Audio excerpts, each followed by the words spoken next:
chiro wakaromba sekuru tacho vanoona kubata kubvisa vanogona hama uyai muzopona uya kumeporini kwatinowanikwa muna adasonokovunza ndepapi hatingoshaikwa sekuru vanoisonongura akaromba nekuda kwesirivha sekuru sekuru tatu inyika yakakorerwa yakakora semukaka ende inyika yakaodzekwa ende inyika ine upenyu. Sekuru tatu ndinokutendai nekuti makabvisa makona mamwe euroyi. Vanhu vanga vanyanya kuroya nekuti baba imi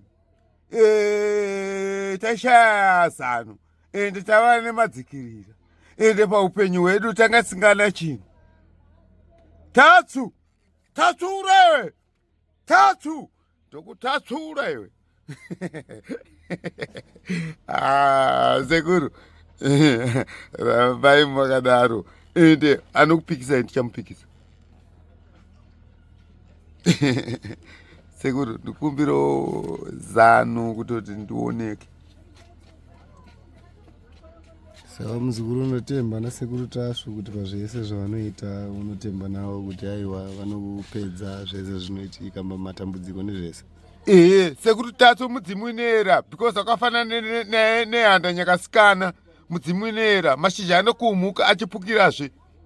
Aiwa ndotenda ndichavaratidza vhidhiyo randikutora ndichavaratidza saizvozvo. Ruvara reupenyu inguva yekuti isusu vana tiri vacheche asi hasati tapukirawo.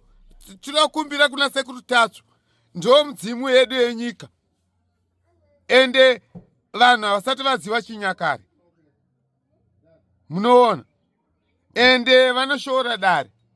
Ora sekuru tasvo nebira ravanoita musi wesatadhe kana kuti musi wemugovera ndomugovera ndi wega wega vakakukokai kuti muuyewo padare ravo mungabvumera? Handinotobvuma because ndagara ndiri mwana wemhondoro. Aiwa zvakanaka ibaba.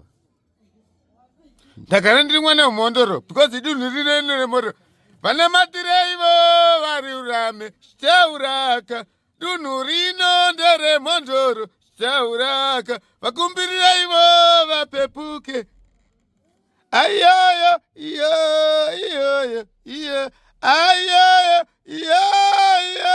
iyoyo kumapako umena mapako baba Andisati.